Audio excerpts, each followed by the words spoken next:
Ngayong gabi sa Reporter's Notebook. Hindi ako natatakot. Kung sakasakali may mangyari sa'yo, mayroon namang may iwan sa pamilya mo, tapos yung kalahati ng buhay mo, parang binigay mo na rin doon sa taong sinalinan mo. Medical tourism. Isa ba itong rason ng pagpapatuloy ng iligal na bentahan ng iba't ibang human organs? We are not promoting this. Ayaw natin i-commercialize yung mga kidney ng mga Pilipinos. Kunwari, bawal. May mga hypocrites yan eh. Pero saan nanggaling yung mga donors na noong araw?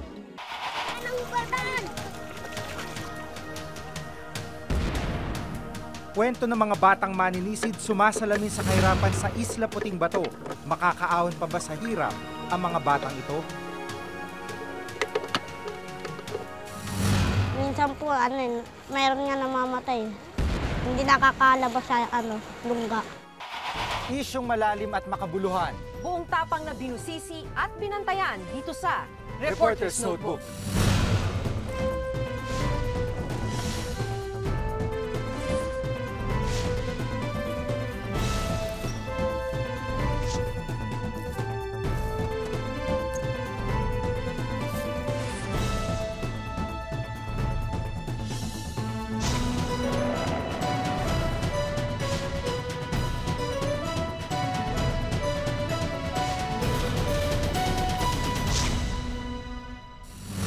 Isa ang Pilipinas sa mga bansa sa Southeast Asia na dinarayo ng mga dayuhan dahil sa medical tourism. Pero lingid sa kaalaman ng mga otoridad, kasabay daw ng paglago ng medical tourism ang paglago ng gawaing iligal. Ang patuloy na bentahan ng human organs sa mga dayuhan.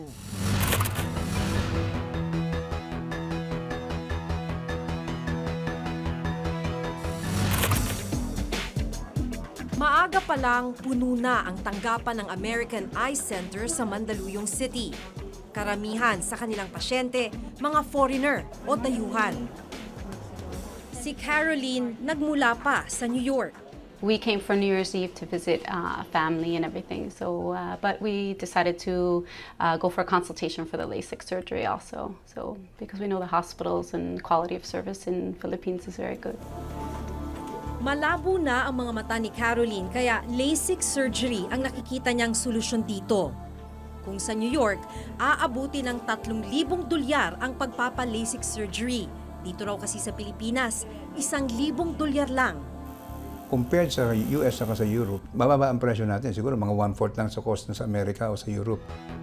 Ayon sa Department of Tourism, isa si Vanessa sa mahigit 2 milyong dayuhan na nagtungo dito sa Pilipinas para magpagamot at magbakasyon. Medical tourism ang tawag dito. Itong revolution, they call wellness revolution, $1 trillion business. And we in the Philippines, we have to be ready for it.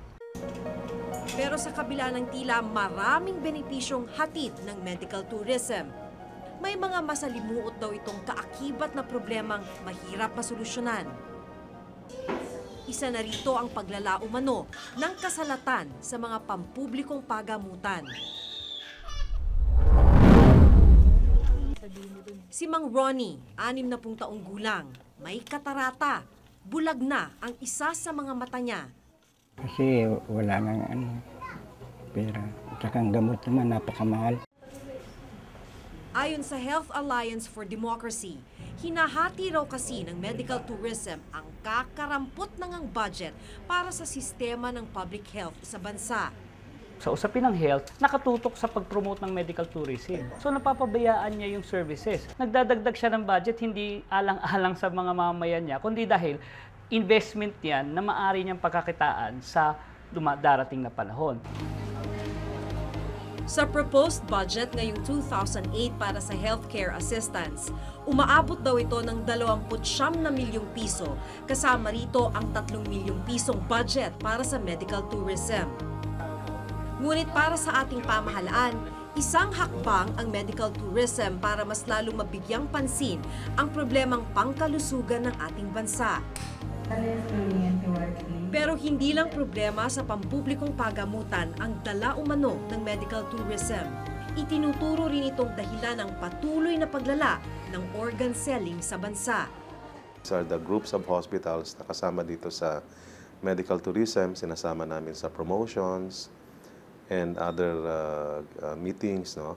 Sila yung, we require them to give 10% of their beds to charity. Oo, ito yung mga walang mga PhilHealth, ito yung mga talagang mahihirap na Pilipino na hindi makaka-afford. Tulad na lamang ni Laura, nagbenta ng kidney, dala ng kahirapan. 175,000 pesos ang natanggap niyang bayad. Ngunit 2 buwan pa lang matapos ang operasyon ni Laura, liver naman ang kanyang ibebenta. Hindi ako natatakot. Kasi ano na naman kung sakali may mangyari sa'yo, mayroon namang may iwan sa pamilya mo, tapos yung kalahati ng buhay mo, parang binigay mo na rin doon sa taong sinalinan mo. Mas malaki raw ang kikitain ni Laura sa pagbenta ng kanyang liver, mahigit 200,000 piso. Ang kinita niya kasi sa unang pagbenta, naubos na sa pagpapagawa ng kanyang bahay. Hindi sasapat sa akin kasi gastosera akong babae. Yung mga kaibigan ko lumalapit, mabilis akong manuan. Pag sinabi utang ganito, utang ganyan. Ang pagsasalina ni Laura ng kanyang atay, pinsan daw ng pinagbentahan niya ng kanyang kidney. Sino po yung bibili ng liver mo? Taga-Israel. So, siyang lalaki.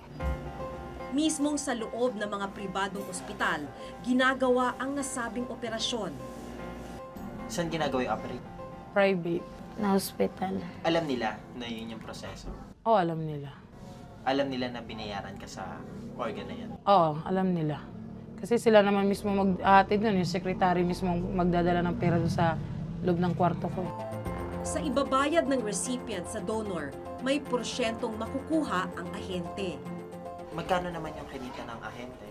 30,000. Ang binigay ko sa kanya, bali ang natanggap ko na lang, 145 na lang.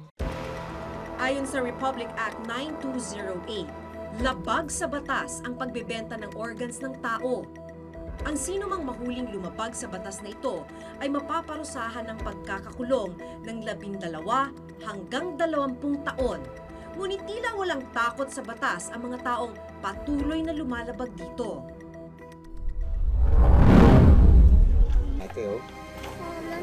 Si Mang Tata, ibinenta naman ang kanyang liver sa halagang 200,000 piso. At kung may babalik daw ang nakaraan, hindi na raw niya ibebenta ang kanyang liver. Kala ko malaking halaga na para sa yung pala kulang talaga.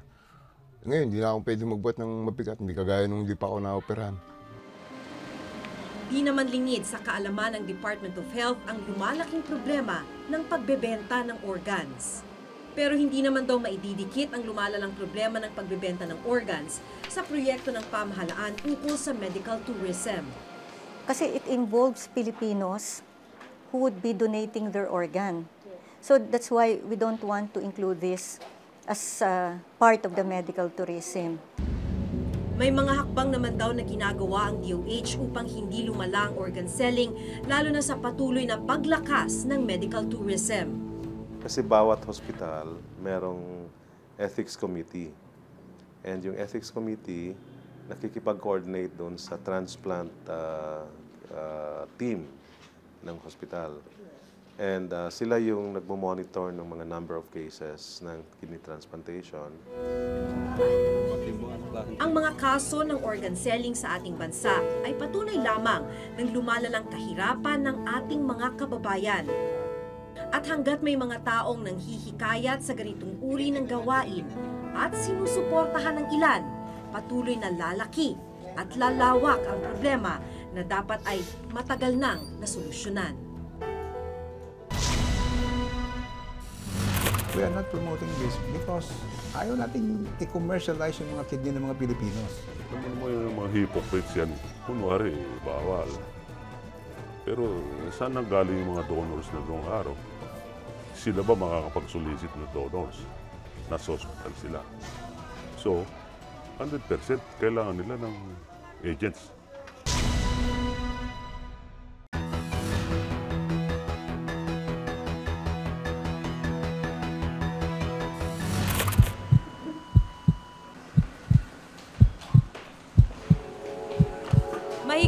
ipinagbabawal ang pagbebenta ng human organs, tila lalo lang lumalala ang problemang ito. At sa kabila ng maraming istoryang amin nang nagawa na nagbubulgar ng iligal na kalakaran ng pagbebenta ng human organs, tila wala pa ring aksyon mula sa mga otoridad. Hindi lang kidney at atay ang talamak na ibinibenta ngayon. Ultimo mata ng tao, kinakalakal na rin. Si Mang Ireneo, 4 na taon na ang nakalipas magmula nang mawala ang kanyang kaliwang mata. Ipinagbili niya kasi ang kanyang mata sa halagang 150,000 pesos. Wala din akong hanap buhay na maganda. Kailangan ko din ng panggastos. Wala din akong pera. Kaya nainganyo akong benta ng mata ko. Pero ang perang nakuha kapalit ng kanyang mata, parang nagdaan lang sa kanyang palad. Nag-negosyo ko, tinda-tinda sigarilyo. Ganun lang. Tapos nabili ko mga gamit ko. Mga kailangan ko. Hanggang sa naubos din. Hindi na rin siya makapaghanap buhay ng maayos dahil sa kanyang kapansanan. Kaya't madalas na nasa bahay na lang siya. Ang masaklap pa nito, bukod sa pagkirot ng pinagtanggalan ng kanyang mata, iniinda rin niya ang pangungutya ng mga taong nakapaligid sa kanya. Minsan, dadaan ako sa barkada. Siyempre, sabihin ka, bulag. Niinis ka. Yun ang masakit na pagka nawala ka ng mata. Ngayon, magsisiman daw siya. Huli na ang lahat. Isang Pilipinas sa mga bansang may pinakamataas na bilang ng mga nagbebenta ng human organs sa buong mundo. At kadalasan, kidney ang ibinibenta ng mga ito. Ayon sa otoridad, ginagawa naman daw nila ang kanilang makakaya upang masolusyonan ang problemang ito. We establish ethics committee in every hospital, in every transplant facility.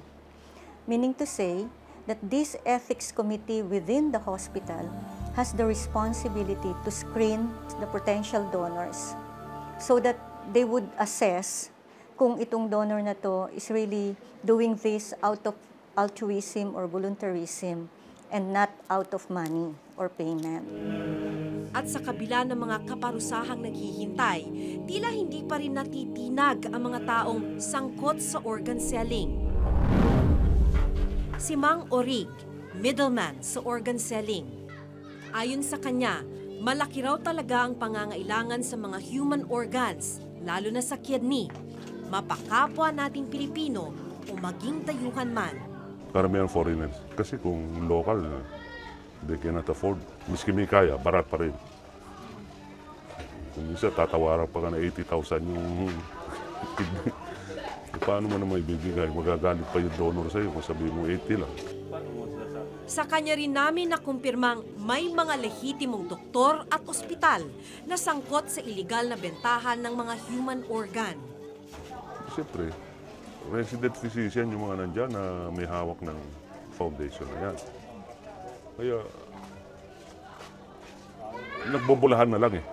For sure, nagbobolahan na lang sila ron. Yung iba, hindi nagpe-perform na gano'n na kidney transplant. Kunwari, hindi alam. At bagamat ipinagbabawal ayon kay Mang Urig, mahirap daw sugpuin ang organ selling. Hindi pwedeng natigil yan eh. Paano nang yung mga kidney patients? Foreigners ang karamihan ang pupunta rito. Nagbabagsak sila ng dollar dito sa atin. Kung matigil yan, hindi mabawasan yung income ng gobyerno natin. Naman mo yung mga hypocrites yan eh. Kunwari, bawal. Pero saan nanggaling yung mga donors na noong araw? Sila ba makakapag-solicit na donors?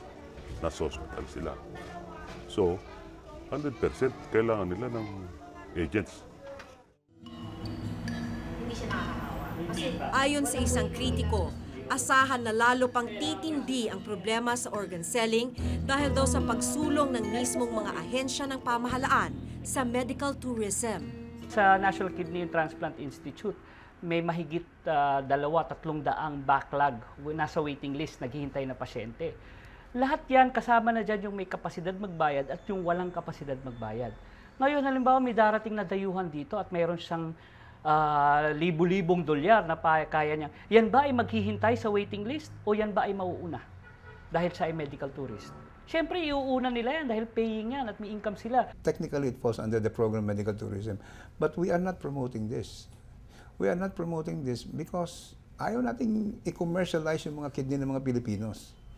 Now, the Transplant Society of the Philippines and even the DOH are trying to make guidelines now to make it difficult for a foreigner to get a Filipino kidney. Bawat hospital merong ethics committee.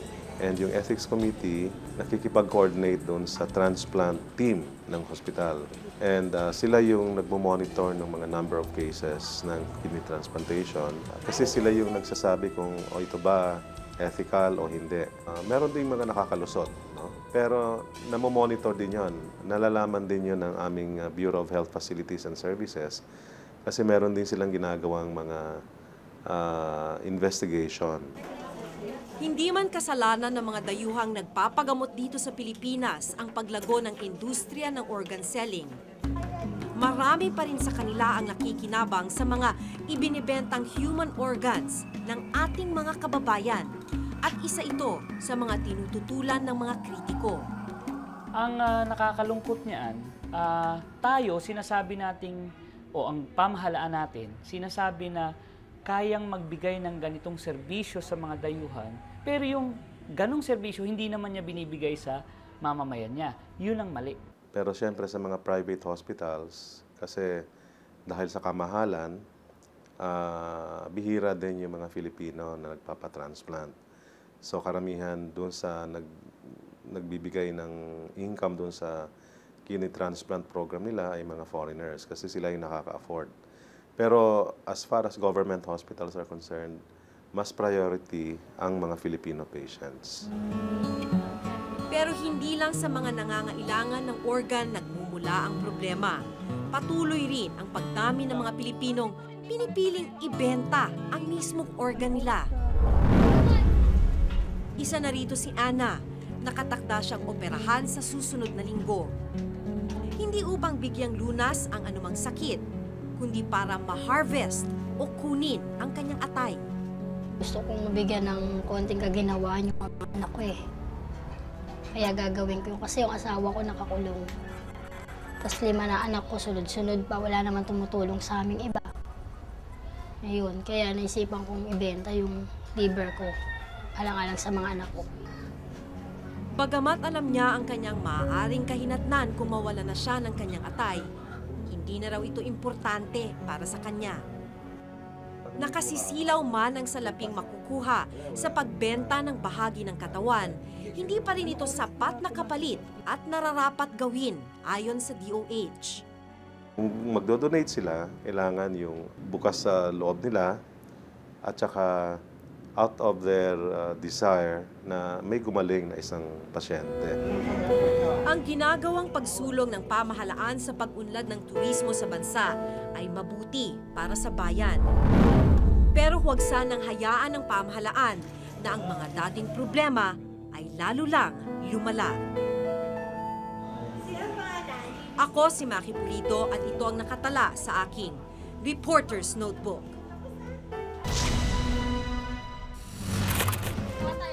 Kilala si Lauro o Kulit kung tawagin bilang isa sa pinakamagagaling sumisid ng laman dagat tulad ng tahong sa Isla Puting Bato.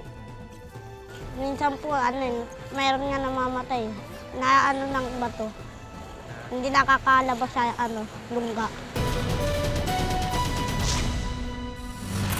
Ang malawak na karagatan ng kanilang pinagkukunan ng ikinabubuhay. Sila mga batang maninisid ng Isla Puting Bato sa Manila Bay. Mga batang sumasalamin sa kahirapan ng lugar. Makakaahon pa kaya sila sa kalagayan nilang ito?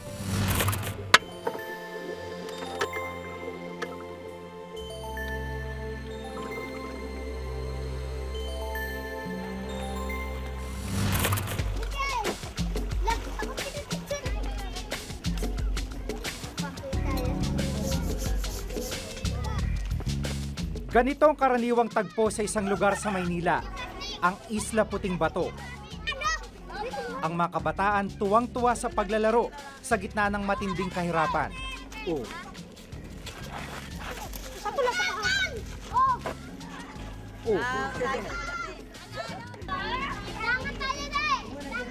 Tila walang kamuang-muang sa problemang kanilang kinasasadlakan.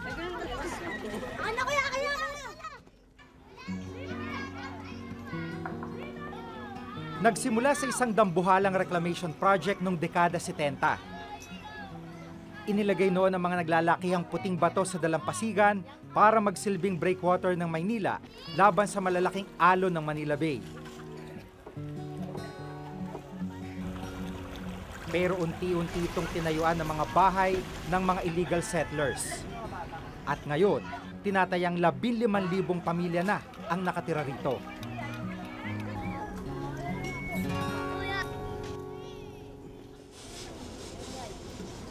Dito ko nakilala sina Judel, Lauro at Jason. Sa kabila ng kanilang murang edad, may malaking responsibilidad ng nakaatang sa kanilang mga balikat. Kilala si Lauro o Kulit kung tawagin bilang isa sa pinakamagagaling sumisid ng laman dagat tulad ng tahong sa Isla Puting Bato. Pa lang ako 10 taon. Nangunguha na kami dyan. Tapos ano ginagawa niyo doon sa mga kinukuha niyo? Dinideliver po sa mga tindera. Magkano isang galon? Ano po, may 30, may 25. Sa maruming Manila Bay siya palaging naninisid. Dito, bukod sa mga basura, langis na nanggagaling sa mga factory at nakadaong na barko. Exposed din siya sa dumi ng tao. Siyempre, sumisisid ka niyan. Tapos, considering na Manila Bay ay napakadumi na nga, siyempre, meron ding effects yan sa kalusugan ng bata. Lalo na kapag, hindi lang sa swallowing, pati yung mismo yung pagsisid niya na contaminated yung tubig, pati sa balat, posibleng makakuha ng certain types of diseases. Kaya't sa tuwing lumulusong siya rito, parang itinataya na rin niya ang kanyang buhay, makakain lang. Mahirap. Bakit? Kasi po, minsan po, mayroon nga namamatay. Na ng bato. Hindi nakakalabas sa lungga. Tapos yung iba naman po na nakakapos ng hininga. Ang kaibigan ni Lauro na si Judel, bihasa rin sa pagsisid. Pero iba raw ang pakay niya sa tuwing sumisisid sa Manila Bay. Hindi po kami nagbibinta po, inuulam lang po namin. Lalaga, tapos kukuhain laman, tapos isasangag po. Tulad niya ang kapatid na si Jason na natuto ring sumisid sa kanilang ama. Tumitingin lang po ako kay Papa pag naninisid. Tapos, pag tumitingin ako, pinapakuha niya rin ako.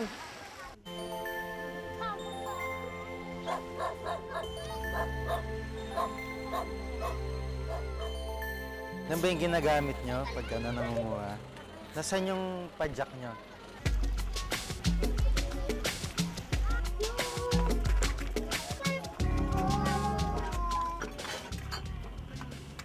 Sumama kami sa pagsisid nila sa Manila Bay.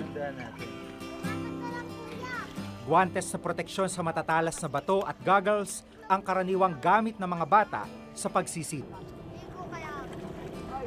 Pag malalim ang dagat, sinisisid. Pag hindi naman po, pag di malalim ang dagat, naano po namin ng sudsud. Pag talong ko po, tas may tuwalin din na bata, sumisid ako. Tapos nauntog rin ako sa may bato. Ano iniisip mo pag sumisisid ka?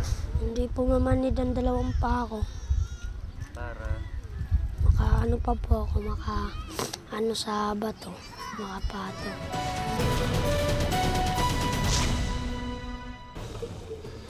Ito ang itsura sa ilalim. Sa dumi ng tubig, halos wala na kaming makita.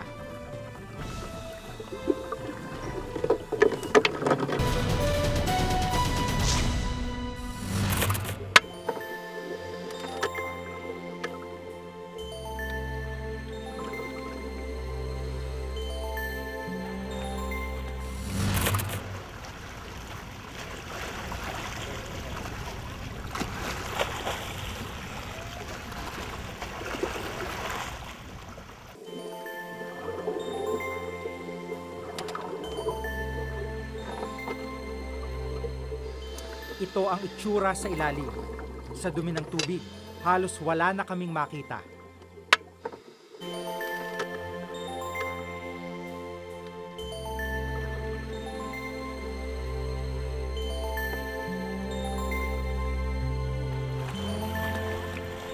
Pero para kina Lauro, Judel at Jason, ang lahat ng ito'y parang isang laro lamang.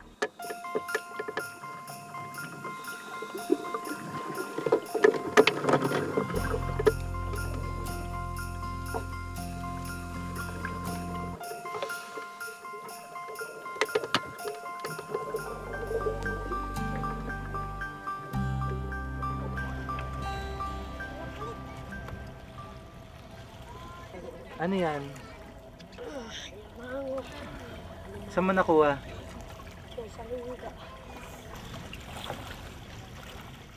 Nanginginig sa ginaw ang tatlo nang umahon mula sa dagat. Para sa'yo, bakit mahirap siya? Kasi po, malakas ang galing. Masusungkatan daw kung ano ang sasabihin. Di tulad ni Judel, walang nakuhang alimasag o tahong sina Lauro at Jason. Bakit mo ginagawa ito?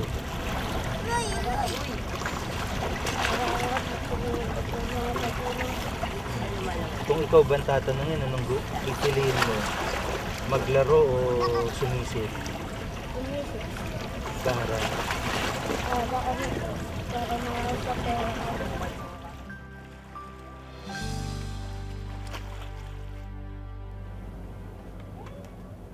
Tulad ng mga bata, isinugal noon ng anak ni Teresita Tejones na si JJ ang sariling buhay dahil sa gawain nitong sumisid sa Manila Bay.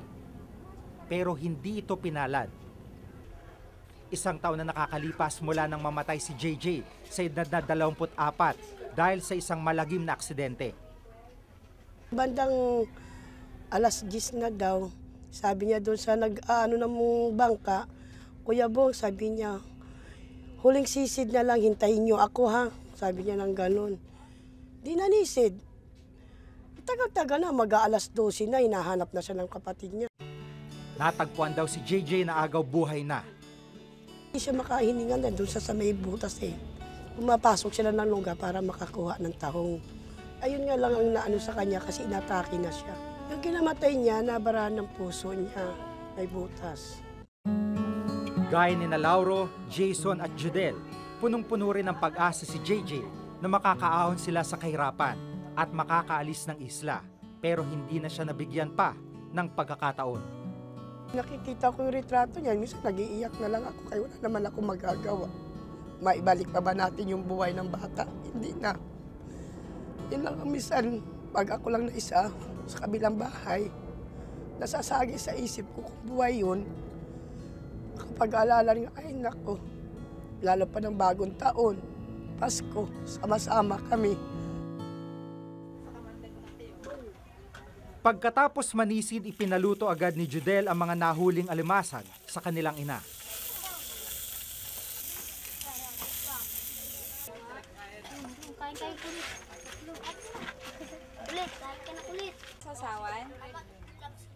Si Lauro, kahit walang huli, nakikain na lang sa kanyang mga kaibigan.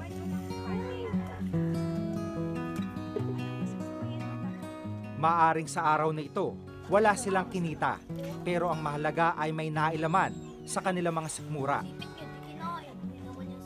Kung saan sila kukuha ng panghapunan ay wala pang katiyakan.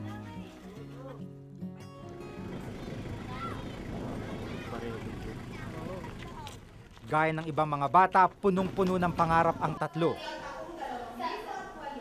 Kaya't pilit nilang pinagbubuti ang kanilang pag-aaral sa kabila ng hirap ng kanilang buhay. Ano ba yung pangarap sa'yo ng mga magulang? Maging ano po, maging electronic po. Sana po makatapos ako ng pag-aaral. Para? Matupad kong pangarap ko. Na? Manda buhay namin, tsaka maging sundalo po ako. Patuloy ang proyekto para sa mga residente ng Isla Puting Bato. nag-launch kami ng supplemental feeding for the malnourished children. Ito ay 120 na mga bata ng Isla Puting Bato. Yung fund nito manggagaling sa Unilever Philippines. No, sila yung magbibigay ng budget para pambili ng kanilang daily meal. Pero para kina Lauro, Jodel, Jason at marami pang bata sa Isla Puting Bato, tanging mga sarili na lang nila ang kanilang maaasahan para itawid sa gutom ang kanilang mga pamilya. Tila walang saysay ang panganib sa buhay at banta ng maaari nilang makuhang sakit mula sa maruming dagat dahil mas malakas ang tunog ng kumakalam nilang sikmura. Pero sa kabila ng kahirapang ito, hindi nila nakakalimutan ang pagiging mga bata. Ako si Jiggy Manikad at itong nakatala sa aking Reporter's Notebook.